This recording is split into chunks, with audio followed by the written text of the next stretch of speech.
From the Clark Ford Studio in Oxford, Mississippi, MVW Digital proudly presents the Oxford Exxon Podcast. I'd say thanks for tuning in, but why am I going to give you a round of applause for something that you're supposed to do, to be frank? And now, here are your hosts, Chase Parham. And broadcast school has really paid off. And Neal McCready. I deserve to be on TV.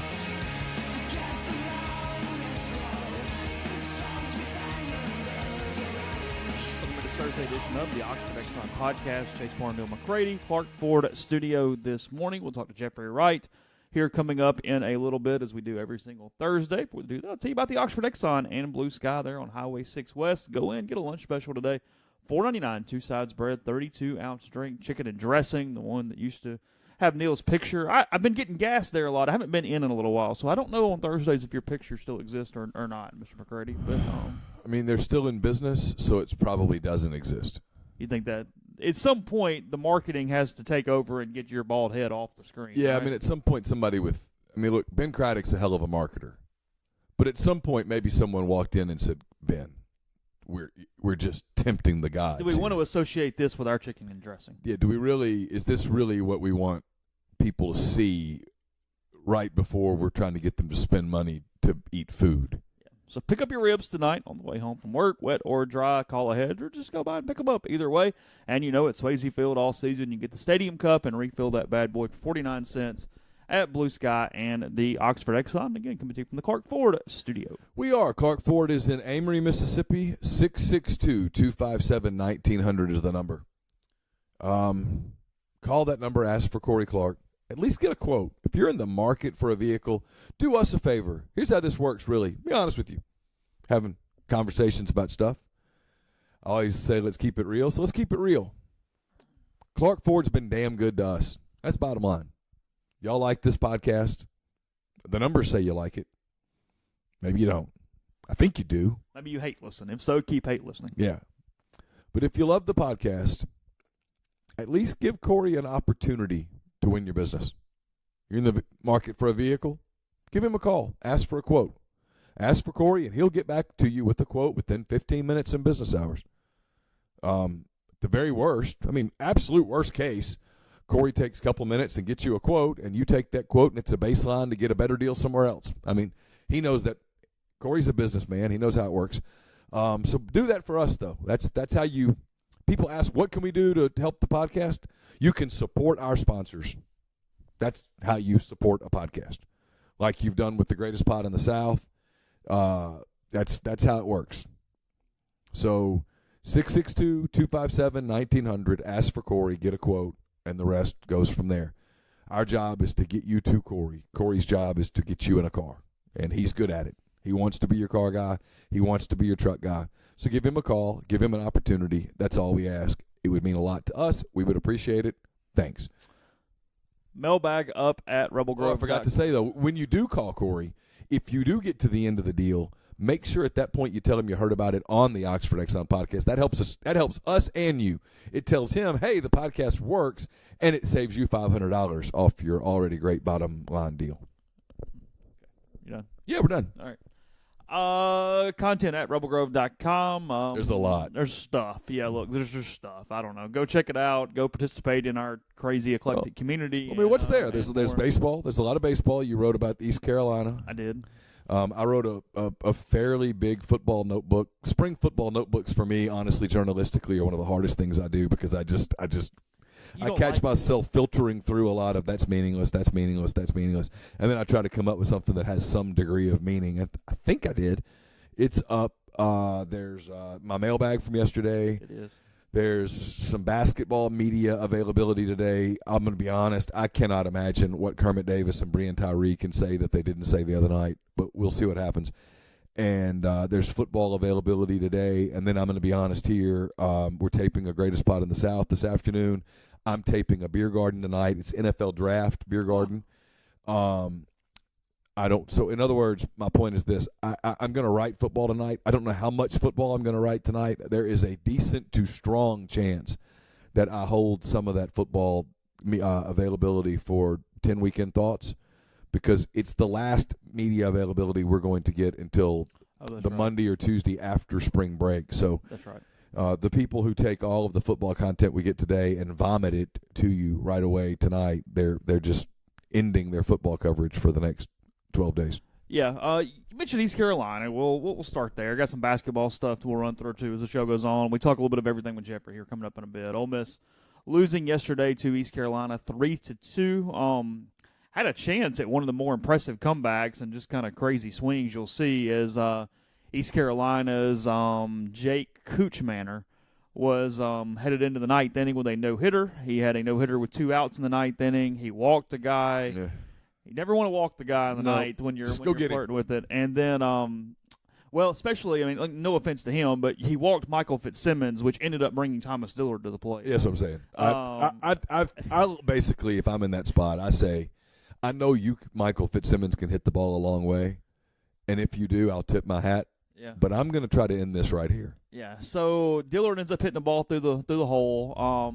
That's followed with Keenan then getting a single right after him. Yeah. And you see this a lot when no-hitters are broken up late in games. Pitchers sort of unravel and stuff comes loose. Now, Cliff went to the bullpen immediately after Dillard and went to another guy who was bad. And then the one where East Carolina got tight was Olenek comes up, hits a ground ball to the shortstop who boots it. Ooh. So suddenly, got all kind of crap going on. Yeah. Got stuff happening at Everybody's that point. thinking now. Yeah, and then they walk Zabowski, and they load the bases, and it's 3-2, and Cooper Johnson ends up flying out to right field. But And everybody else on the field that was like, thank God he hit it to him. Woo. Don't hit it to me. In the ninth inning, the only person more nervous probably than the East Carolina defense was the scorekeeper. Yeah. Going, please God, no hit error deal right now. Please God. You either want the no-hitter or you want someone to hit a ball over the fence. Yeah, and I told Jeffrey this. Like, I'm kind of watching it, and I'm going, okay, comeback would be cool. I mean, Ole Miss gets a win. That's all well and good. I kind of want to see one. I'll be honest. I kind of do. Like, I haven't ever seen one publicly or in person, and it's like, yeah. And I've gotten close before. Like I said, I've gotten to 2 outs in the ninth before. Mississippi State did it to Ole Miss in 08. And error screwed that one up. In 08, there's 2 outs in the bottom of the ninth, or top of the ninth. It's in Starkville. And there's like a ground ball to third base, and he airmails first base on what would have been the end of it, and then an infield single breaks it up on the next batter. The what if I always talk about. I wasn't at the game. I watched it. I guess it was 98, Kerry Wood against the Astros. Yeah. Strikes out 20. Yeah. The maximum number of strikeouts is 27. It is. Strikes out 20 with just phenomenal stuff. Gives up an infield single that Kevin Ory, the third baseman, should have fielded. Should have been an error. Had it been an error, had it been ruled an error, he gets a no-hitter. If that ends up being a no-hitter, I think people talk about that as maybe the greatest game ever pitched. It certainly would have been from the score thing Yeah. that gets put on games after every start. That was because that was an Astros team with Craig Biggio and Jeff Bagwell and Derek Bell and Moises Alou. I mean, that was pretty good players who made Pretty good lineup you had to navigate three times. Guys who got paid to swing wooden sticks at white balls, and he made them look very bad. So I've kind of been thinking about it all night. I mean, again, it's one game on a Wednesday. That's all it was. It was one game on a Wednesday. It would have been, I mean, again, it counts. Jeffrey said this too. Doug Nikhazy was really good from the other side. Frankly, if you want to take something from the game, it's that Nikhazy was really good against a good offense and held them down to, they only scored in 1 of 5 innings he pitched. Oh, let's get real. They found their Saturday starter. It's very possible. At least he's the guy that should get the opportunity, if nothing else. He was good. Struck out 7, walked 1, stayed composed for the most part. They got another really good bullpen effort out of Austin Miller and Connor Green, which is becoming real just because the sample size is growing. I mean, and it has to, because if you take Nikhazy out of the bullpen, got to be good on the back half somewhere. I mean, Austin Miller at this point has pitched 13.1 innings, allowed 1 run, and Connor Green has thrown 8.2, hasn't allowed a run, and has struck out 11 with no walks. So combined, they've thrown 22 innings of 1-run baseball. Correct. That's a decent sample size. It's a decent sample size. So those are the positives from this game. On the other side, it's why I was kind of laughing about it last night. And I mean, there was some people, fans, even a couple media members, going, "Oh my God!" Look, here's the deal. It's one game, good team. It was essentially a 0-0 game. Spencer Brickhouse hits a 3-run homer in the 4th inning, and that's all East Carolina did the whole game too. It was cold. It's a 3:00 start. There's nobody in the stands if you weren't in the Diamond Club staying warm. everybody starts trying to stress about the offense immediately. And here's why you don't stress about the offense. A, it's hit most of the year so far. And B, if it doesn't hit, they're not going to win. So that'll come in time anyway. Like, yes, for this team to win games, their offense has to be successful. Well, we'll find out. I mean, It's one game. I mean, whatever. Because if the offense doesn't hit, this whole thing's meaningless. Yeah, it just is what it is. Yeah, there's no reason to discuss the rest of it. Yeah, the offense has to hit. So we have to just, until it's proven otherwise, just give that a given and give it a pass. I mean, I thought. But they're going to have a bad day or two. That's going to happen. It's in a very aggressive lineup. The kid was, nails with location just all day long yesterday. Getting ahead. He was on. He was getting ahead. He was hitting the black on both sides. He was mixing in actually a really, really good changeup to go with his 85, 86 mile-an-hour fastball from the left side. He was great. And, there's a lot of teeth gnashing about, you can't let him keep his pitch count down. Well, if you just sit there and you're just 0-1-0-2 all day. So what are you going to do? I mean, that's what – when a dude is hitting spots. Yeah, like last night I asked Mike that, and I couldn't decide if he was being condescending or not, but then he actually agreed with my answer. I don't know what you do. I mean, you can try to run his pitch count up, but you're just going to be behind all day. Then you're going to see all that junk and off-speed crap over and over and over again. Then you're going to end up striking out on bad pitches. But in saying that, and it's where Mike hid the answer in this, is you have to be more disciplined too, because he's so good, you can't help him at all. You've got to stay patient on balls in the hitting zone, if you will. Ole Miss several times could have really gotten into some plus counts and kind of chased one or swung at a wipe changeup that was going out of the zone. You cannot do that now. Right. You can't help him. And that's where I thought they could have gotten into a few more counts. I mean, Ole Miss threw 8 innings last night. Only 5 batters had seen at least 5 pitches in an at-bat last night through 8 innings. 5. So that means there were only 5 2-2 counts or more through 8 innings. You've got to be very disciplined to not help him. And that's where I thought they got a little over aggressive and were trying to catch up at times. They're late in the game, and because once it's a guy who wasn't accustomed to throwing that long. I mean, I think he had a 7-inning outing during the American tournament last year, but otherwise he'd come into the year only with 2 appearances and 7 innings. Cliff wanted 4 out of him last night. He told me. I asked him. Yeah. And he told me the truth. We weren't on the record. We were just talking. So. If you told Cliff you're getting 8 2/3 out of him. Oh, my God. Yeah. He'd have said, nah, that's not happening, Chase. He was hurt for his guy last night because he's 1 out away. Sure. It's just, of course. Had a chance for a really big moment. Of course. Like Thomas Dillard, he and Spencer Brickhouse are buddies, and he had gotten on base, and Brickhouse walked over to Dillard and goes, "You just crushed that guy's dream." And everybody kind of laughed a little bit. I mean, that's the best part of this, and I know fans get mad at them, but the players keep the 1 of 56 in perspective here. I mean, yes. You get done with the game, they're still able to laugh and go talk to their girlfriends and hang out and hug each other and move on with Piss their day. me off. I wanted them running laps till they vomited into garbage cans. Yeah, it's one game. I mean, whatever. I thought overall, a loss to East Carolina on a Wednesday in March is not going to hurt your postseason situation. Postseason's going to come down to the SEC season. It's going to come down to 30 games. I will give you one, though. I will give you one. Okay. They've lost to Wright State, lost the game to Tulane, lost the game to East Carolina. Now, again, each individually, no big deal. 3 good, not good losses, but you know what I mean. Yeah. Wright State's a top 65 team. Right. Tulane's better, and East Carolina's a top 25 team. Right. And it's going to win a ton of games in the American. Right. So, 3 really good losses, per se. However, they've got a tough midweek still to come. They're going to lose at least one next week. They're going to lose one of the 2 games in Louisville. They've got 2 games at Louisville next week against the team that's number 8 in the country. So they're going to lose at least one of those games. They got to play Southern Miss twice. They got to play State on the midweek. They got to play Memphis twice. They've got some difficult non-conferences left in this thing. Okay, from a seeding standpoint, from a hosting standpoint, what's the number that you get around that number and you go, hey, you're kind of screwing this up?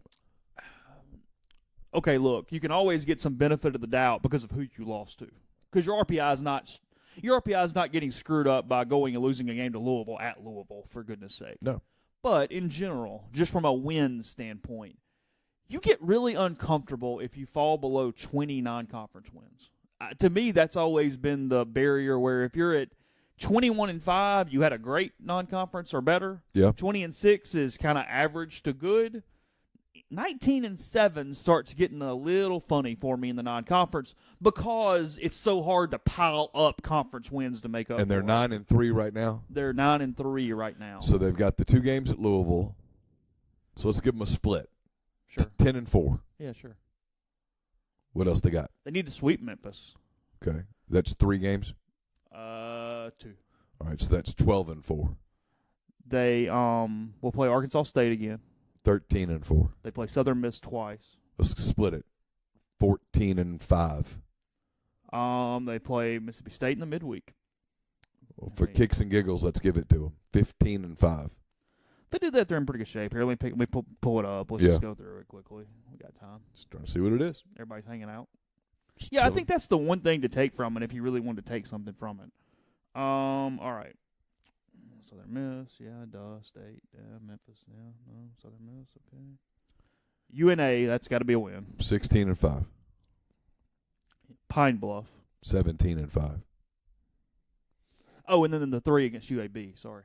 That's the other ones. That's this weekend. Yeah. Are they any good? They have a really good record. They've played 2 SEC teams. They've both been on the midweek, and they lost by 1 run in both those. Alabama beat them 4-3. State beat them 3-2. So let's give them 2 out of 3. So we're putting them at about 20-6. Yeah. They're fine. It's all good, but Going to have to win one in Louisville. that's the number to watch. Is Yeah. Don't screw up your midweeks, which comes back dovetailing all the way around Right. here. This is where it comes back to, look, you've got to fix your weekend rotation. As of right now, Zach Phillips isn't the answer. We'll see what he does Saturday against UAB. He's going to get the opportunity. Houston Roth's not healthy. How long is that going Right. to take? I don't know. I think he's going to be in the rotation once he's healthy. Well, I but told he's not you there. when it first happened, it was the reason why when you started reporting a couple days later that, hey, he might pitch this weekend, I was kind of surprised because I knew where I'd gotten that. And the initial diagnosis, if you will, was I think you'll be ready to go 100% by SEC play. Mm-hmm. And we're a week away. Yeah. We'll see. Yeah. So you have to fix that. And that's more important than anything else, and that will overcome anything else. Don't get me wrong. But when you do that, if you're sliding guys up and around, how is that affecting your midweek pitching? Especially playing some of these better teams that can either throw weekend starters at you on the midweek or just have really good midweek arms. So that's the challenge with this team. I'm going to tell Jeffrey in a little while that if you told me things went really weird for this team this year, I think it's a starting pitching issue behind Will Etheridge. Just can't quite figure it out, can't get the right setup going. You know, you hit a little lull offensively. You're running into a league with so many good Friday night arms where you might have to back in some series. And if you're struggling with starting pitching on the back end, it's much harder to back in the series against the Auburns or the Arkansas or the A&Ms with Doxakis and those kind of guys. So win the non-conference. You can't fall off too much in the non-conference. Certainly get at least one at Louisville next week. Don't lose both those. And just figure it out. There's time. Again, this team is probably going to hit, and it has to hit. For this team to reach its goals, its ceiling, however you want to phrase that, it's got to be a very offensive-minded team. They're better defensively than we expected going into the season. Frankly, they've been very good defensively. They've been almost elite defensively. So that's a positive. That's going to help the pitching. That's going to do a lot of different things. And Nikhazy gave you a lot of signs yesterday that he can be that guy.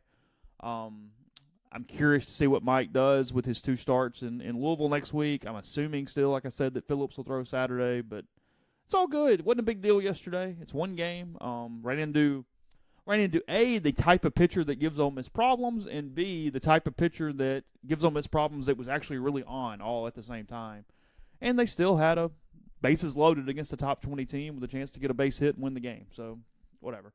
You move on. You take care of UAB. That's the most important thing because you certainly can't lay weekend eggs in the non-conference at this point. And then, as I say later on, too, to me, the first 2 weekends of league play are so critical because you play a Bama team at home that you should beat, and then you go to Missouri playing maybe the worst team in the conference. Truth is, you got to go 5-1 in those. You 6 really games. need to go 5-1. Because 4-2 almost feels like you gave a game up. Because you got to go to Fayetteville after that. And while Ole Miss has had success in Fayetteville, they are a very good team, and they'll have a good crowd and all of those things. It's a tough place to play. And you can go there and play well and lose. And then I don't know the rest of the They schedule. come home and play Florida. Florida's very, very good. You could play very well against Florida and lose. Yeah. It's a difficult league, and so when you play a weak link in the league, you have to win. The two roadmaps to this are win the first 2 weekends and then win the month of April when you only go on the road once the whole month. You have 3 of your 4 April weekends at home. You got to get hot. Yeah, sure. That's the time to get hot. You Sure. also get spring football weekend with that crowd, and you get double decker at the end of the month. Yeah. So April's a really good month for you from that standpoint. Right. And then win the first 2. It's March. It's early. Chill. 56 games, at least. Hopefully more. Yeah. If it's not more, I'm going to let you handle the message board for a few weeks. Yeah. Moderating for a little while. I'm going to take a little vacation. Yes, I said. I mean, because don't misconstrue me, because I'll come back to this again. I'm kind of prefacing a lot of stuff I say later. I tell Jeffrey that as of right now, through 12 games, this is not one of the best 5 Ole Miss teams I've covered. It's true, but it's because they have starting pitching issues. I'm not used to a lot of starting pitching issues covering Mike Bianco teams.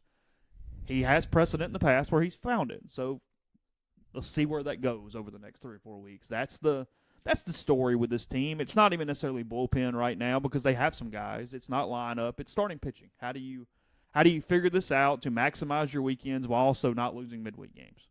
And the offense is going to have to slug its way to some midweek games. Go hit bad pitching. Ideally, the rotation is something along the lines of Etheridge, Nikhazy, Roth, right? Something in that ballpark where I think in a perfect world, it's where everything's clicking. Yeah, it's. And Hoglin's your midweek guy. Yeah, I mean, and again, I don't want to screw him up, but I think it's Etheridge, Nikhazy, Roth, Hoagland, and then if you have a double midweek, Fowler or Caleb Hill. Right. In a perfect world. Right. I think that's what you do. So we'll see. We'll get Jeffrey's opinion now. We'll go to him in 1 second. For that, tell you about scriptedjewelry.com. Just go to the website, look around, click around, see the turnaround times, how fast they'll get your gift to you. They've got a lookbook. They tell you what was recently purchased all over the country and much more. Let you perfectly personalize your custom order with Scripted Jewelry. So many different options to take care of you and to save you money in the process. Rebels 10, REBELS 10 to save 10% off with Scripted Jewelry. The podcast is also brought to you by Patterson and Earhart, attorneys at law. You'll hear Jeffrey Wright in a moment on the Patterson and Earhart hotline. Patterson and Earhart specialize in personal injury law and real estate law, but theirs is a general practice that can handle any of your legal needs. When you contact Patterson and Earhart, you speak to one of the partners in the firm, and that's who will handle your case, not some paralegal at a faceless corporate firm. If Patterson and Earhart can't help you, they'll refer you to someone who can. John Calvin Patterson and Wes Earhart are Ole Miss guys. They're local guys, and when you call them, you're going to get one of them on the phone within the same day, guaranteed. So whether you've been injured in a car or have other legal issues, give them a call, 662-526-1992, or check out their website, PELaws.com. Your initial consultation's free. My post-game columns and this podcast are also sponsored by Pinnacle Trust. We've told you about Pinnacle Trust for a while now. Here's what they do. They sit down with you. They have a tremendous amount of knowledge, a tremendous amount of research. They take the emotion out of it, and they sit down with you regardless of your level of wealth, whether you are bringing in as a family $1 million a year or whether you are bringing in as a family $60,000 a year. They'll sit down with you, and they'll talk about your plans.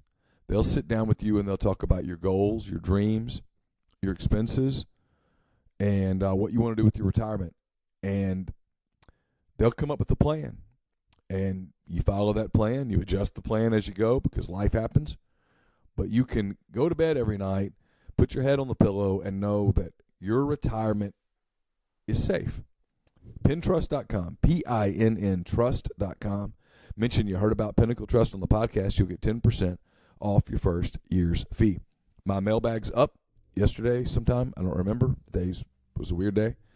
It's brought to you by the Westin Jackson.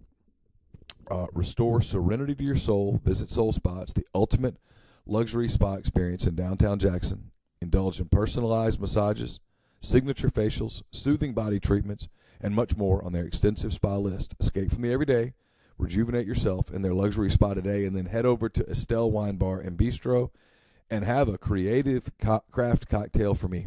Enjoy their curated wine list. It's open for breakfast, lunch, dinner, and Sunday brunch. Chef Caden's mission is to connect guests with the community through local partnerships. So gather at Estelle tonight. Podcast is brought to you by Blow Dry Bar Oxford. You can find them on Jackson Avenue, as you know by now. And when you go in, mention rebelgrove.com and buy that gift card. You'll save some money in the process with Blow Dry Bar. The 662-638-3310. Tuesday to Friday, 10 to 6. Saturday, 10 to 3. Come in before or after the game. Again, the ever-popular blowout and many other options to take care of you if you're a woman listening or the lady in your life. So, again, Blow Dry Bar Oxford, 662-638-3310. Now, Jeffrey Wright on the Oxford Exxon Podcast. Jeffrey, good morning on this Thursday. Just kind of curious, sports sort of suck right now for the most part. We're not to the NCAA tournament yet for basketball. Pro sports are in a bit of their lull, and the weather is crappy outside. What are you doing right now? Ooh, man. Last night, this is not a good look to post. Last night, TV One, starting at 7 o'clock, had the replay of the 2013 Players Championship. Ew. We watched, Sir Tiger Woods and his Cavalier drop. We watched that. Then on TV 2, that was on TV 1. TV 2 had the Florida LSU game. It was a good game.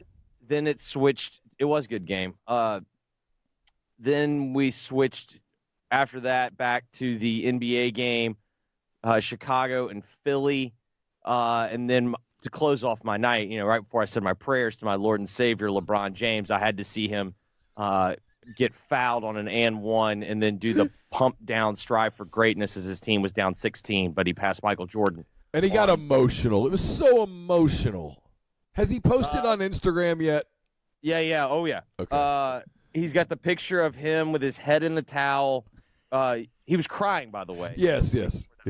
Of course. He was crying, and then there's a picture of him on the bench, like head in the towel, like just so overwhelmed by the moment. And then there's a caption that says, "A beautiful game we play," and then LeBron put on top of it, "Sure is, brother," with 3 exclamation points. So, you mentioned what's on your TV. Isn't this the time of year to almost kind of gain the capital, almost like the Saturday morning no game on honeydew list, where you tell Aaliyah, "Hey, look, take TV One, do whatever you want. See, this is a mutual deal because you're not missing crap anyway, and then it's just gaining capital for later." I would love to do that, but Wednesday night she leads the youth group, the girls her discipleship group. Okay. So on Wednesday night, she's I would gladly offer that. What night do you lead the youth group? I lead in spirit. I don't know if you know this. The Lord is omnipresent. He's everywhere. Yes. And so I like to think that I lead straight from my couch. It's Thursday morning. I'm so delirious. I literally woke up this morning, and Laura said, "We're getting to the end of the week," and I said, "It's Friday, isn't it?" And I swear, in that moment, I thought it was, and she goes, "No, it's just Thursday." And it's taken me 2 hours to sort of emotionally recover. Yeah, there is nothing better than just that feeling of you think it's Friday, it's really Thursday. And then on top of being embarrassed by the fact that you don't know what day it is, you're also depressed because you actually, in your mind, believed it was Friday. But indeed, no, you still have another crappy 24 hours to get till Friday. We opened the Wednesday podcast. Chase said, "Welcome into this Monday edition." And I swear to you, at that moment, I didn't even good. No, I didn't even question it. I thought, it is Monday, isn't it? Yeah, Chase screwed you up. That's not your fault. Yeah. Yeah, it is a residual thing. I'm now confused because of Parham's millisecond gaffe. If you call Chase Seth, and it's happened, you're just gonna he just becomes Seth. Yeah. It only took 2 years. You do look like a Seth. I do, obviously. When his quarterback was named Seth, you can't remember too many names. That's a good point. Everybody's Seth. I'm watching this last night thinking, non-high school edition, have you ever seen a no-hitter live?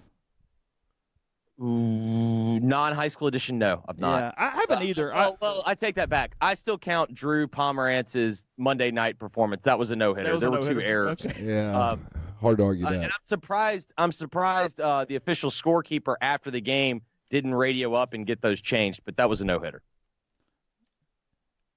It was dominant. Mm-hmm. I don't know that I remember the hits. The hits in that game? Yeah.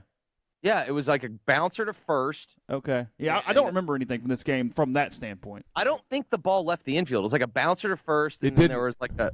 It did. The ball never left the infield. Yeah, there were 2. They were 2 errors in Major League Baseball. They would have been ruled errors. Huh. So Drew threw a no-hitter in my book. Yeah, I'm watching the East Carolina kid yesterday, and he's going into the ninth. Time out. Yeah. Quick tip of the cap. Cliff Godwin, I love you. You beautiful SOB. Him throwing a soft tossing lefty against Ole Miss just to see, that was, God dang it, I love you, young man. I love you. He said he only wanted about 4 out of the guy. Uh-huh. But I'm watching it last night going, I've never seen one of these, especially if Ole Miss is going to lose. Like, go ahead and finish it. Like, I'm kind of curious. Like, I just want to watch one. And they get 2 outs in the ninth, and then Dillard breaks it up. And the kid, I tell you, the only reason I was really kind of rooting against him is no matter where the ball went in the air, he kept signaling where the pop-up was, even if it was to center field, the pitcher. It was driving me insane. It'd be a fly ball to center field, and he'd turn around and point to the center fielder. It's like, well, he was locating the ball. He was just playing a good teammate. That's ridiculous. Neil, were you a behind the plate? Were you an up guy when the ball would go up in the air? Were you an up guy? Up!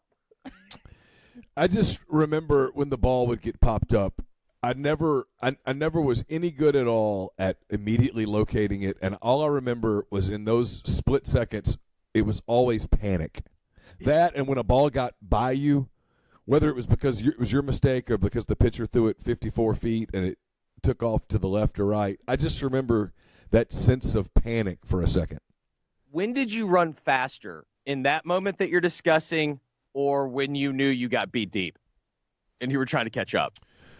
Oh, when I knew I got beat deep. That was the worst.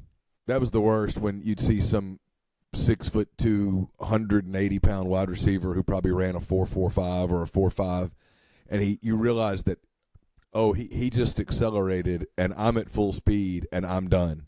Those were some of the worst panics in the world. You're running down the sideline with him and you see his eyes look back and you're like, oh, no. And the other problem is in catching gear, it's just you can't bend your knees or anything. So it's like so difficult. Yeah, and in catching gear, especially at that level, no one really expects you to be worth a damn. So it you know what I mean? It's fine. And most of the time when a ball got by you, it wasn't because of that Mark McMillan circa 2005. It's just most of the time it was a pitcher threw a bad pitch. It usually wasn't because you didn't do something right. You know what I mean? It was just darn right. I was a generational receiver of the baseball.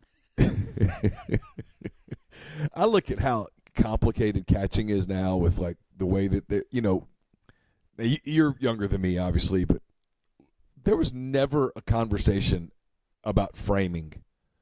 Just caught the damn thing, and now it's very complicated stuff. Like I read all this stuff about the Cubs trying to teach Wilson Contreras how to actually be a catcher at the major league level, and you can tell he's just overwhelmed. Okay.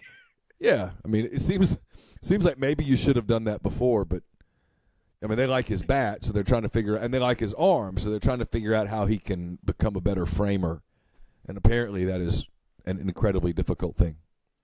It is the one, especially when you're like 14 years old and you're fighting for your life to make sure that you keep your spot because there are a bunch of other good baseball players and they can only play 9.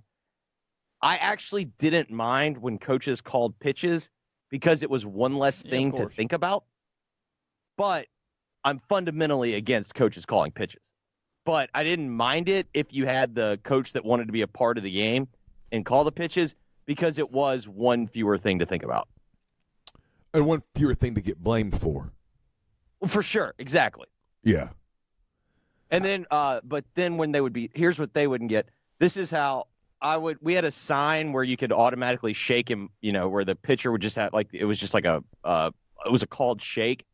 And so anytime a coach would call something stupid, I would just put the called shake and be like, well, the kid shook you off. And then I'd call what I want to. So you blame somebody else. Yeah. Yeah, gotcha. Neil was asking his mailbag yesterday about a bunch of decathlon events. The one I'm curious about, how long do you think it'd take you to run a mile? Right now? Yeah, today. Could I walk it at some point? Sure. Yeah, whatever you want to do. What's just the best you could do? If I broke, as of right now, if I broke 10 minutes, that'd be a win. I'm just curious. Yeah. I'm so remarkably out of shape. Especially if I had to go run it outside while it's cold. Oh, yeah. God, no. I got no chance. I'd quit.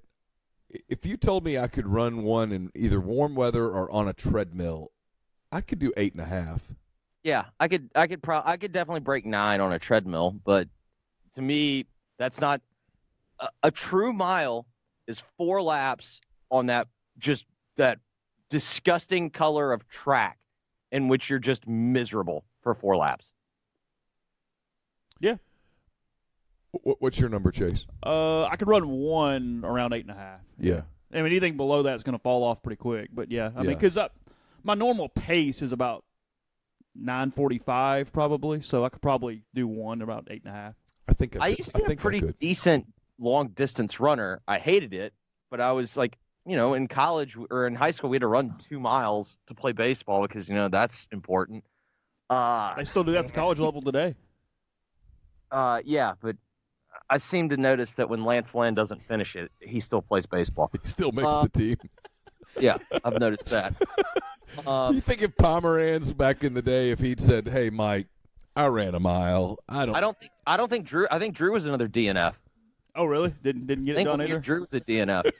You have to run them every day until you hit it. That's the rule, right? Yeah, I bet Drew really worked hard on that. I know one guy that did finish his mile and finished in a timely fashion. Marshall Blair Wright. There you go. Darn right. Scott Haltom, I'm sure, finished his as well. But yeah, we had to do that in high school, and I think I ran sub 11.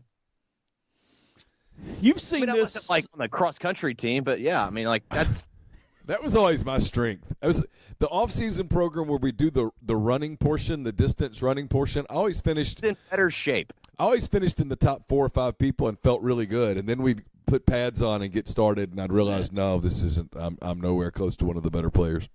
You've followed this thing a little bit so far. I get it's only 11 games in. What do you think of this baseball team?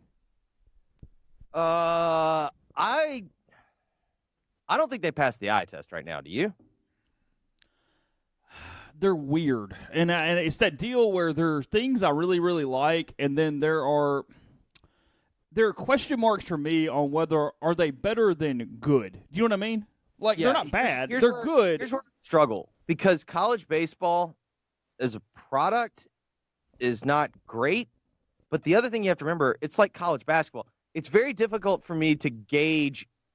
It's easy in football because they're only going to play 12 teams. Yeah. And you can easily see, okay, well, the transitive property works a little better. I'm not saying the transitive property is like an exact science, but it works better. But the same thing, in college basketball, it doesn't. And then in college baseball, it really doesn't. No. And it's so relative, based entirely upon how everyone else is. I didn't think that team last year was all that good, but if you also look at them on paper, it kind of made sense. They got their best pitcher was probably their Saturday guy, and their Friday night guy in terms of production. Their best pitcher was probably Feigl in terms of production. Their Friday night guy was the number 22 pick overall. Something like that, sure. And then they were able to kind of piece together enough Sundays to make it work. And then they had 2 bullpen guys that had, let's be real, career seasons. And they were able to kind of put it all together, but they had a very small margin for error. This team, I don't really know, because some of the guys that their roles coming into this year, I'm not really sure if that's going to be their role in the heart of SEC play. So it's very difficult for me to say one way or the other. I think they're pretty good defensively up the middle. They are. I think they hit pretty well. I think I'm still waiting for SEC play because I still think there's some guys that have consistently feasted on non-conference pitching, but then when they get to conference play, they've taken a considerable step back. So I'm still waiting to see that. And then I have no idea what they are on the mound because the guys that have been productive are the guys that they were not, that, let's be real, they didn't have a ton of expectations for.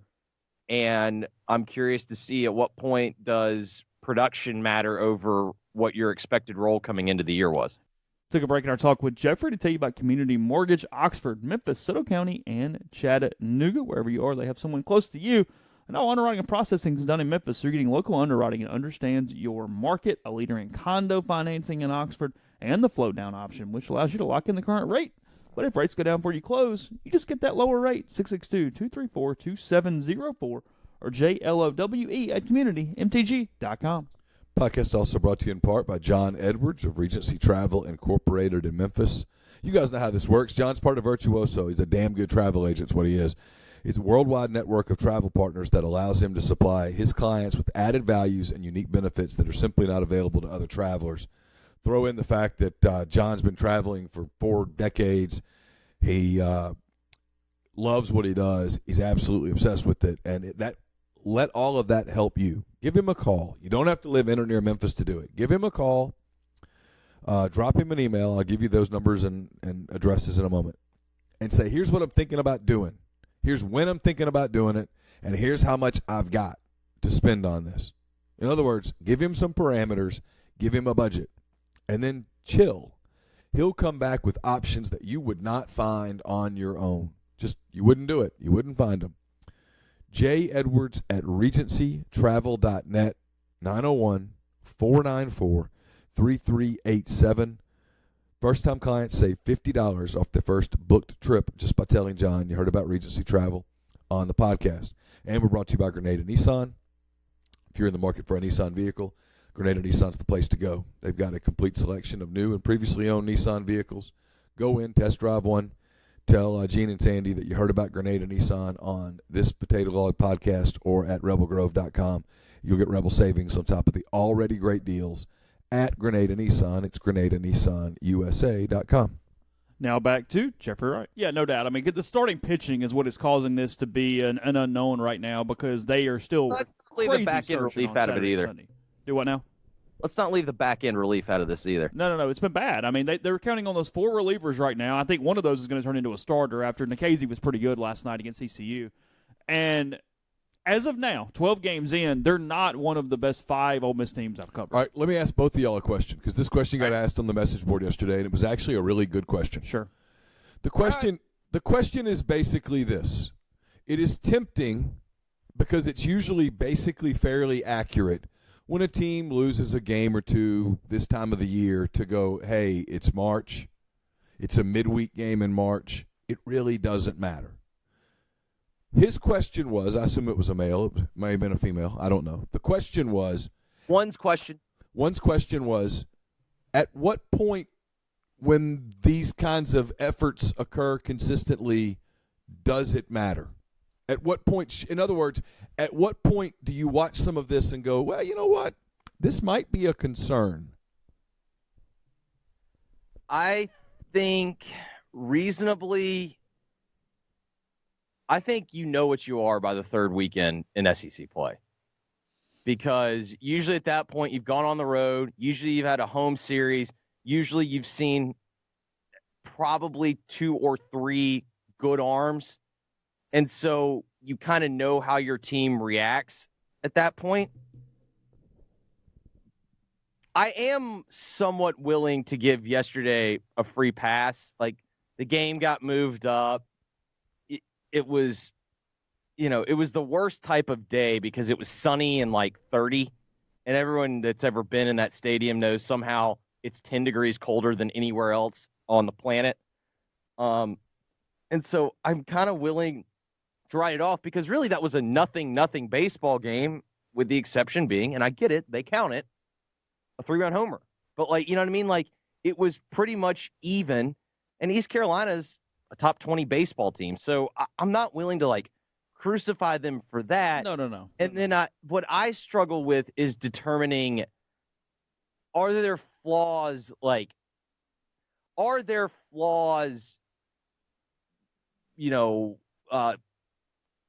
season-threatening flaws, or, for lack of a better term, like life-threatening? Like, is this going to be a fatal flaw that they have?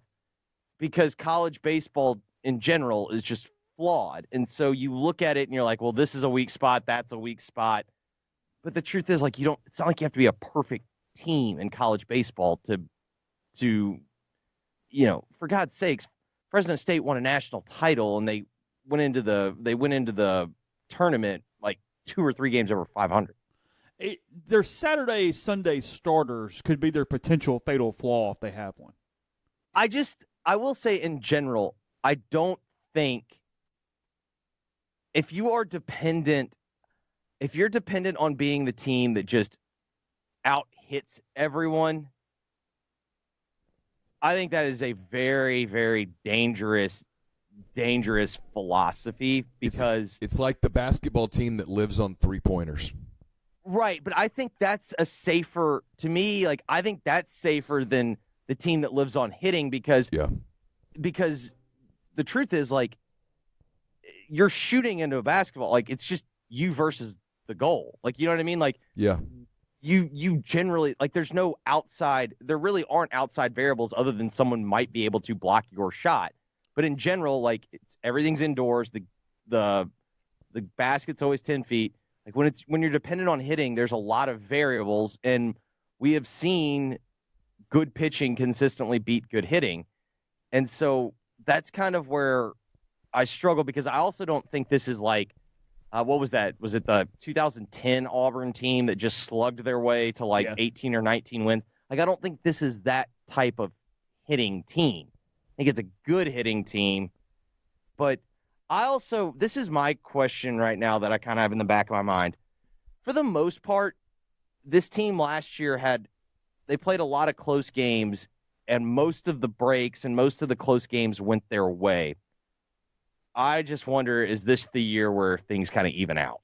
That's very possible. And, you talked about the 3 weekends. I think that's probably the perfect spot in the schedule, because when you look at what Ole Miss has coming up, they open with Alabama, then they go to Missouri, and then they go to Arkansas. Well, you're going to see a really good Razorbacks team. How do you handle that weekend? But more importantly, do you do what you're supposed to do against Alabamas and Missouris of the world? So especially from a negative point of view, if you get out of that third weekend and you're not in pretty good shape, you're in trouble, because all of a sudden you got Florida and LSU and A&M and all these still to come. I mean, you've got to get healthy early to really put yourself in any kind of position here the first couple weeks of the SEC play. Like, I'm trying to look at, like, how the teams that were good teams did to start. You look at the 2014 team, okay. Well, most of them have been good. The one that if you want to be really Pollyanna and go, hey, what's the one that's most similar? It's the one that is most similar that worked out, which is 2006. They had to replace all 3 weekend starters from 2005. They started 1-5 in the league. They started 13-11 overall. And their first 3 weekend starters of the year, none of them were the starters at the end of the season. He completely revamped the rotation in the middle of the season. It fixed everything. They started hitting. They won the SEC tournament, and they ended up losing to Miami in the Super Regional. Yeah, that was kind of one of the low-key, more disappointing ones. That Super Regional. The Miami one? Yeah. Young team got popped by a really talented young team. Yeah. That was a Miami team with John Jay and Jamil Weeks and all those dudes on it. Other than that, how good were they? Yeah, I know. No big deal. I mean, they saw them 2 years later in 2008 when they were the number 1 overall national seed. So I don't know. We'll see. I know I don't have long with you. I want to catch you here. What do you expect from Ole Miss basketball on Saturday in Columbia? And in your opinion, do they have to win another game? I don't really know the answer to that, because the metrics say they really don't. Yeah. Your brain tells you, though, if they lose at Missouri and then get knocked out in the first round next week, or go to their first game next week, your brain tells you that they wouldn't be safe. But the problem is, this field is so bad that every time you talk to people that know what they're talking about, they basically say Ole Miss is safe.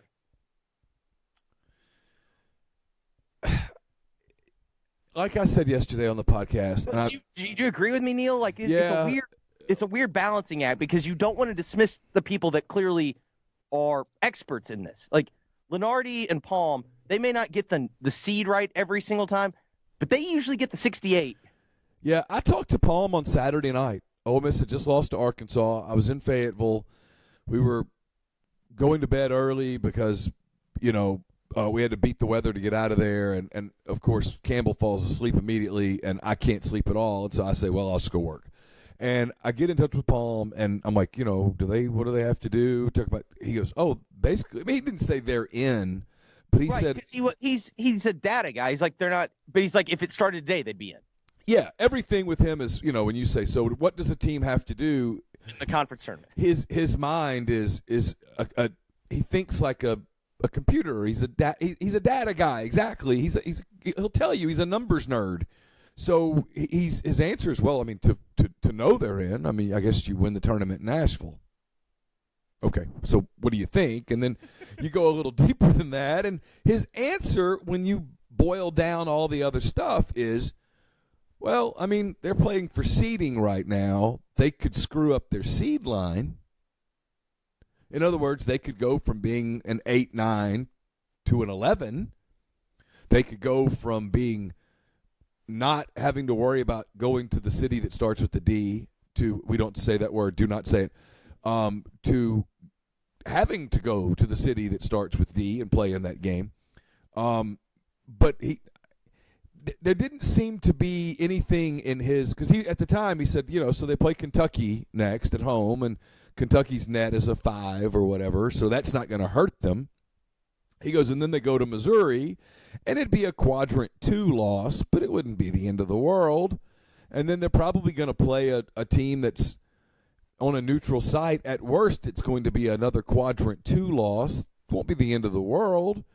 And I'm like, so they'd get in? And he's like, well, yeah, basically. I mean, that's essentially what he said. That's what I've been saying, Coach. So I'm in, Chase and I are in a group chat, and one of our dear friends, who we love very much, but he is very much a lifelong Ole Miss fan. The world is going to end. Everything's going to go bad. And the Arkansas game, he had I'm sure the reaction that 95% of the fan base had. But immediately right after, I go, you do realize, like, this isn't a bad loss. Like, as of right now, I believe it's a quadrant 1 loss. It's a quadrant 1 loss. What did Arkansas do last night? Did they play last night? Hey, Siri, who won the Arkansas basketball game? Oh, yeah, they beat the ever-living hell out of Vanderbilt.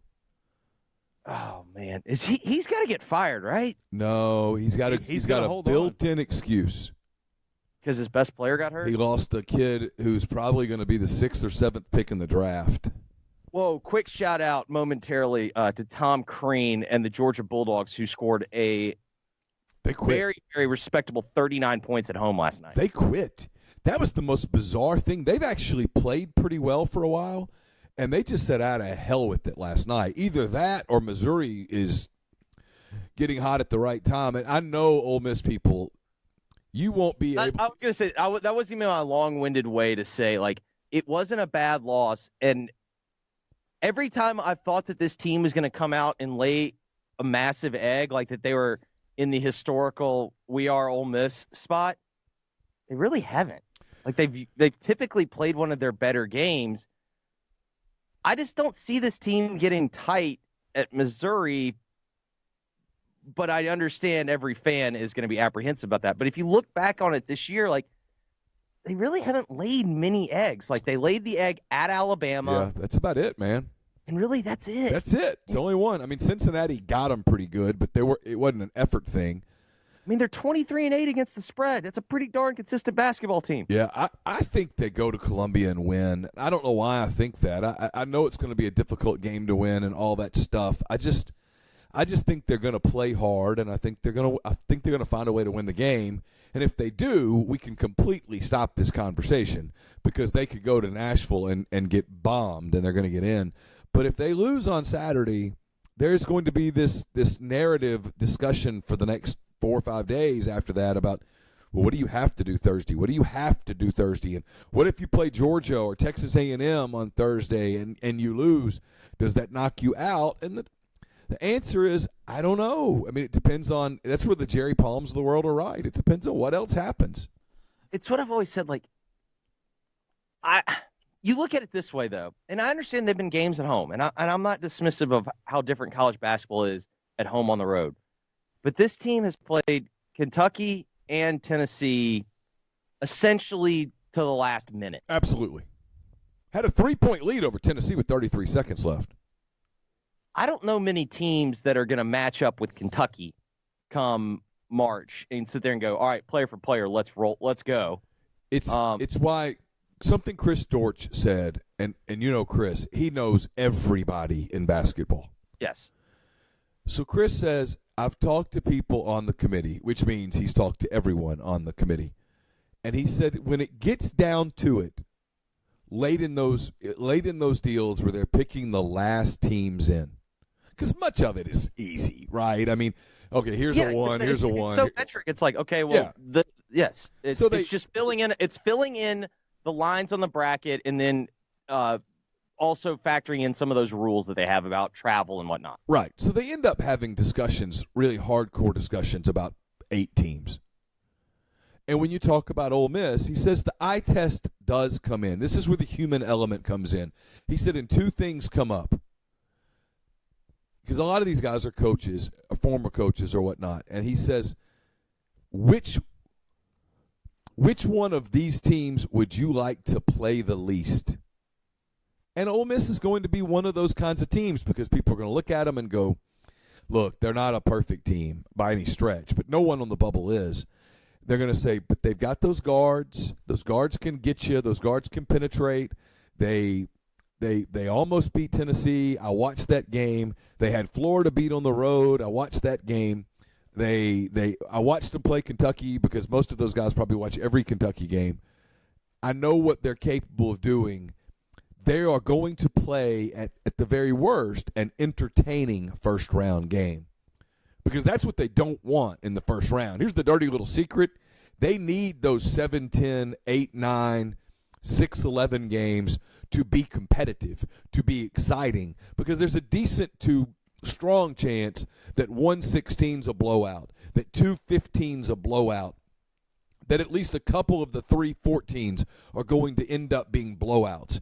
Yeah, we're going to get an upset here and there, but for the most part, the tournament's going to go by chalk in the first half of the first round. You're counting on from the 5-12 on into the middle, if I'm making any sense, being competitive games. Yes, and then they get to do this is March. Yeah, so they get to market the damn thing. Exactly. So if your 7-10 game is a 28-point loss, you as a committee failed. Yes, I agree. And here's what it also boils down to for me. Look at this field. I think Ken Pomeroy said it's the worst field since 2012. That's working in Ole Miss's favor. It's working in Ole Miss's favor because Ole Miss has something that a lot of those teams don't. Ole Miss has good wins, and more importantly, on Ole Miss's resume right now, and I don't think it's possible unless they somehow play Vanderbilt, but I don't even think it's possible then. They're not going to have a bad loss.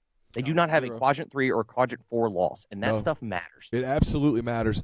What I would like to see, because I actually think they're getting in the tournament, I'd like to see them win Saturday, and then I'd love to see them win a game in Nashville because I'd love to see this team go into the tournament with just a little confidence because I think they could be interesting. And then I'll be honest, I've covered these kids for a while, and you know how, like Chase, I'm sure you're this way with baseball. You get to know the kids a little bit.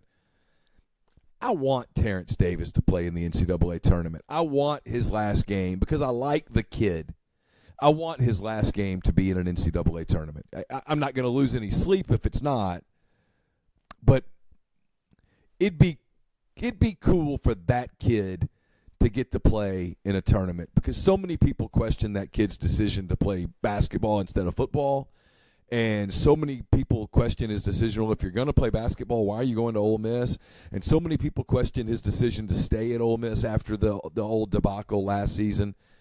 And every single time, to that kid's credit, every single time that kid followed his heart and did what he wanted to do, and he's been one hell of a good basketball player. I'd like to see him get rewarded. I really would. I mean, I know it sounds sappy. I think I think the Schuler kid's infectious. Yeah. Looking at it from, again, far away. I mean, I agree with you on your Terrence Davis point, Yeah. but I don't know, that team's pretty likable in general. It's a likable team, and it would be, and frankly, from a program standpoint, I think if a lot of these kids got to go to the tournament this year, I think you take some of that weight off of you going in the next season, and if they can win a couple of recruiting battles, they've got a chance to be an interesting club next year. Win the old college basketball recruiting battle. Good segue into your show today, Jeffrey. Have a good time. Yeah, Memphis is winning a lot of recruiting battles right now. Have a good day. Thanks, Jeffrey, as always, for giving us time today. The podcast is also brought to you by G&M Pharmacy and Tyson Drugs. G&M located there on South Lamar in Oxford, 662-236-2222. Give them a call to transfer your medications over to a local pharmacy that will care about you, will know you, will make the entire process easier and more desirable for you when you're picking up those prescriptions. And they offer a pharmaceutical-grade CBD oil now, which is available in capsule form, topical salve, or in oil form. It's an all-natural product that helps maintain overall health and helps regulate many conditions such as depression, anxiety, pain, insomnia, and more. Again, to find out more, 662-236-2222. We're also sponsored by my friend Harry Alexander. Harry is an Oxford-based RE/MAX Legacy Realty agent. Been in Oxford more than 40 years. No one knows the residential and condo market in Oxford better than Harry. Go to his sites, harryalexander.com. Click on the Properties and Neighborhoods tab. Filter through by what you are interested in, what you're looking for, and then know that the results that you see are current and updated daily. And then give him an email. Send him an email. He'll take care of the rest. ha@harryalexander.com. We're also brought to you by Oxford University Bank, OUB, locally owned and operated right here in Oxford. When you deposit money at OUB, that money and the vast majority of the bank's profits go right back into the Oxford community. OUB offers its customers Kasasa. It's the absolute best cash checking account. Pays 2.5% interest on balances up to $50,000 and refunds ATM fees nationwide. It also has a commercial checking account now paying 1% interest as long as you keep $10,000 in the account. It comes with fully interactive online banking. To learn more about Kasasa, to learn more about that commercial checking account, to learn more about OUB in general, check out liveoxfordbankoxford.com or call 662-234-6668. OUB is FDIC insured. And if you're staying in Oxford during spring break, need some help watching your kids during the aforementioned break, the Oxford Park Commission can help. They're having their annual spring break day camp. Cost is $75 per child. It's open for ages 5 to 13. Drop-off is set for 7:30 a.m. Pickup is 5:30 p.m. Registration can be completed at oxfordparkcommission.com. The deadline to sign up is Friday evening at 5 p.m. Podcast is brought to you by Master Cuts Lawn and Landscape. Give them a call at 662-607-7773 or shoot them an email at info@gomastercuts.com. You get free quotes either way to take care of your yard all year long, from basic maintenance to building some structures. Maybe you need a deck, a custom playground, a fence, or more, or just to take care of that landscaping around your flower beds, add pine straw, whatever you need. Again, 662-607-7773. We mentioned basketball briefly with Jeffrey a minute ago. As you said, there was a couple blowouts, or at least there was one blowout, being that Missouri-Georgia game, 64-39. The Tigers over the Bulldogs in Athens last night. Had a heck of a basketball game in Gainesville, Florida. Florida with a heck of a missed opportunity, too. When you look at it, losing 79-78 to LSU last night in their final home game of the season. LSU goes 9-0 on the road in the SEC this season. See that? They've had a great year. Their only losses are at home. 9-0. Arkansas is one of them. Lost to Arkansas, lost to Florida, and I think lost to Tennessee at home. All right. I think. They lost 3 times? Maybe it's just 2 times. Hell, I don't know. Okay. And then you mentioned the other one as well. Arkansas just rips Vanderbilt last night, 84-48 in Nashville. Look, Arkansas is good. They've underachieved. If you put Gafford on the Ole Miss team, oh boy, oh my God! I mean, they literally might be 14-3 in the league going to Missouri. Mm-hmm. Oh, it'd be special, real special. One dude, now heck of one dude, but still. You know, when this week started, Chase, I had not blocked one person on Facebook ever. Okay. This week alone, I've blocked. I'm now in double digits. Not just unfriending, but blocking. Oh yeah, no, not people that were never friends. Having to go in and block. I'm not getting into it here, but it's been one hell of a week. It's been an eye-opening week. My worldview is so much different today than it was this time a week ago. I've had a complete paradigm shift. People say men can't change in their 40s. Bullshit. Changed in your 40s. I changed this week. Literally the way I view so many different things completely changed.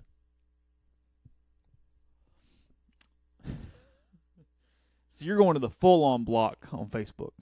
Oh, yeah, yeah.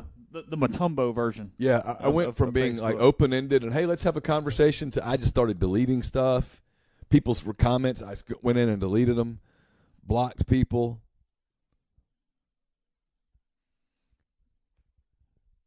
Okay.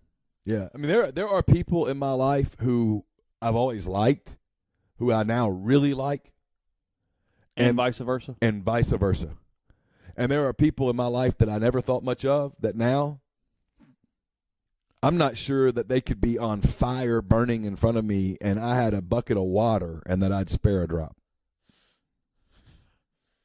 So we've been talking about The Bachelor, obviously, on the show for a while. I watched DVR of The Women Tell All last night. Yep. Caddy? It was Caddy. I think I'm going to nail this thing. I think I got it. Oh, I know spoilers. I don't want spoilers. You may click on over to Reality Steve and finish no, I this don't up. because Okay. I'd be able to read your body language, and I don't want to know. Okay. I don't want to know. I think I got it right though. So here was my question. Staying on reality TV for just a second. Yeah. At this point, it's Thursday, an hour and what the 20 hell? minutes into a podcast. Yeah, whatever. If you're still here, you either really like us or you Fell asleep with the play button. and so you're sleeping well right now. So I come in last night from the game. I was really excited for a while because we were on a pace to get out of that son of a gun in like 2 hours and 20 minutes last night. I mean, it was rolling. We try not to think about it. We but got you can't into the help yourself. fifth in under an hour. Oh yeah. I mean, it was moving. A lot of first pitches, both sides just. We were going, and slowed down a little there at the end as it got a little close. Yeah, got a little dramatic.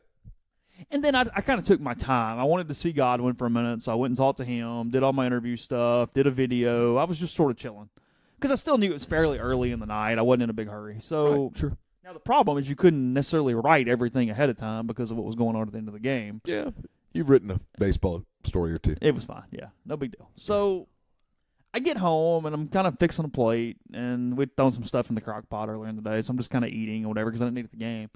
And I don't know if they were watching, but my wife and child had American Idol on last night. I promise, other than the fact that I have been tongue-in-cheek, I'm not, if anybody from Amory is listening, I was laughing at the fact that the sign in Amory always said the last American Idol, Trent Harmon. And I'm like, well, that's only going to be true for a little while until they have another one because, you know, that was supposed to be it. Then they brought the show back and the whole deal. So I've been laughing about the sign. So anyway, I had no idea who any of the judges were on this show. I knew nothing about this whatsoever. Who are the judges on that It's show? like Katy Perry, Lionel Richie, and somebody else. Again, Is it Keith Urban? No, he's off now. Okay. Yeah.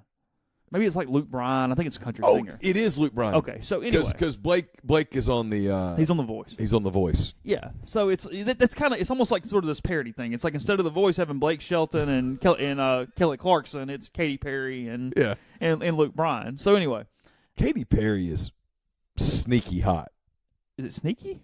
Well, I mean, like, people never talk about her Very as eccentric, but people never talk about her as almost being like supermodel hot, yeah. and she is.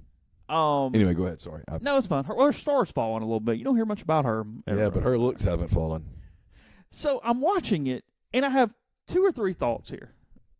A, talk about a show that's just trying to money grab and still have a season because it's not in the public conscious whatsoever. No, the voice is. Yeah. B, the judges are too nice now. That's one of the main problems with the show is that there was a girl coming on last night, and God bless her, wasn't good. And I'm tone deaf. I have a hard time telling what's good and not. She was awful. And they're like giving her 1 vote just out of pity to go, even though she's not going to go, and they're being real sweet to her and thinking about it. They don't even show I think it's Lionel Richie, the last guy telling her no to, like, break her heart. They just show her out in the hallway after it's over saying she didn't get chosen.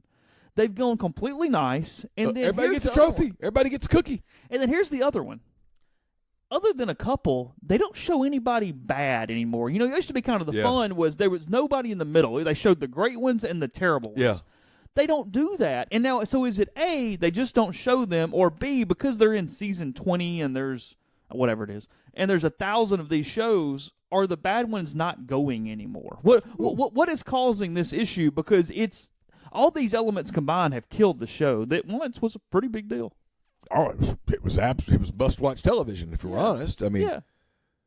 And it got so fortunate that season 1 ended with Kelly Clarkson.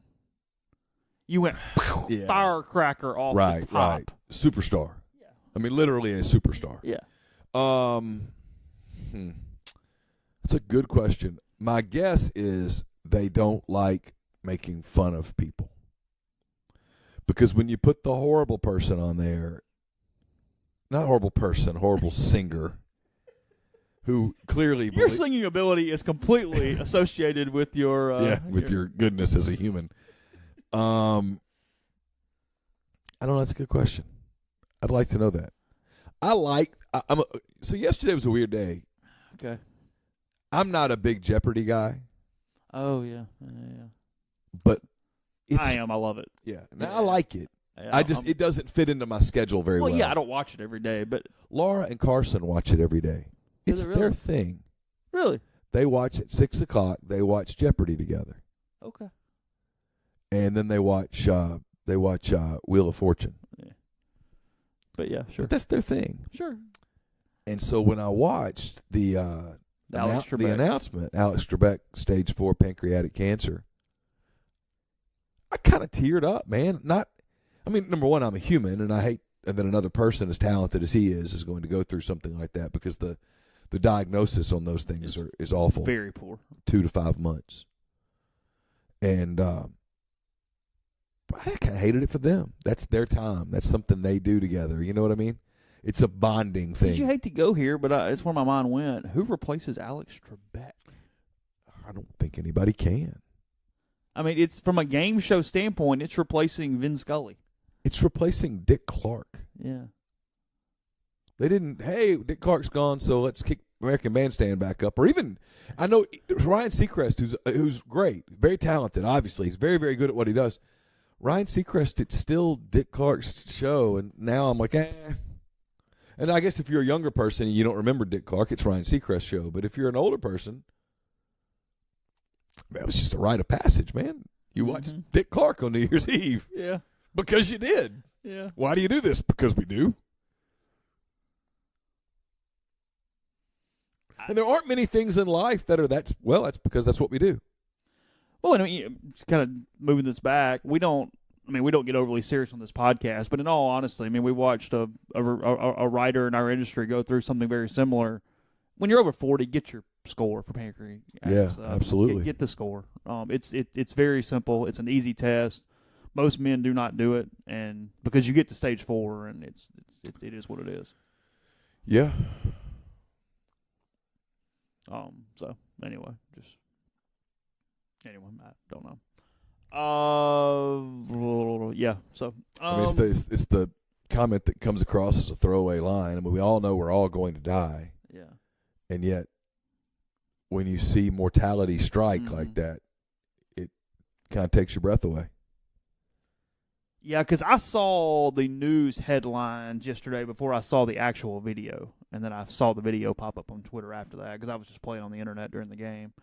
And the best summation of Alex Trebek that I've ever heard was he's the king of the nerds, and he's also the king of roasting the nerds. Oh yeah. And it's so true. He's great. He has more dry wit than maybe anyone in the country. And it's instant. Yeah. You probably saw it yesterday. We're sports writers, so a lot of our Twitter circles are sports writers. Yeah. It is what it is. And they had the deal where they had 3 people up there, and if you notice, they all had a bunch of money on the board. So they all were very smart people. And it was football, things you say with football. Not only did they not answer, they just stared and looked at it. Like, one of the answers was, this coach mastered the shotgun. Tom Landry mastered the shotgun for what team? Any casual sports fan goes, Dallas Cowboys. Yeah, no. And they all just look at him. It's the best unintentional comedy that will happen in Jeopardy is they will get every nuclear fission question there is, and you get a sports topic, and they are staying away from that side of the board like the plague. It's no clue. Yeah. No idea. And the flip side is the people that would have been able to sweep the board on football there. They go over to molecular chemistry for 400, Alex. And these guys are like, ding, ding. And you're like, water, oxygen. Well, I mean, I'll kind of laugh at myself because I'll do this. I do the dishes at my house. It's just my thing because my wife can't load a dishwasher, so it's what I do. And has many great qualities. Dishwashing is not one of them. So on Alexa in our kitchen, she'll play Jeopardy with you every day. So I'll say, Alexa, play Jeopardy. And every single day that you go through a full round of regular Jeopardy and a full round of double Jeopardy. And then when you're done, it keeps your stats for the week. And then it tells you what percentile you are in nationally or worldwide. That's pretty good. Keep up with it. Yeah. So I'll play while I'm doing the dishes every night. And even on that, I'll get certain categories. I'm like, oh, shit. I'm like, oh, God. And then, you get the one, and you're like, I'm in business this week. Yeah, here we go. Rolling. Yeah, it's like Tom Cruise movies. I'm like, yes. Here we go. NBA history. Yes, sir, I'm in. Let's do it. Makes you feel a little smart. Maybe we're just dumb as a country or whatever it is because I feel like I had a terrible day, and it's like, you were in the 28th percentile today. And I'm like, not awful. Allow me to tell you this. Okay. Allow me to let you in on something. After the last week that I've had, you are very smart.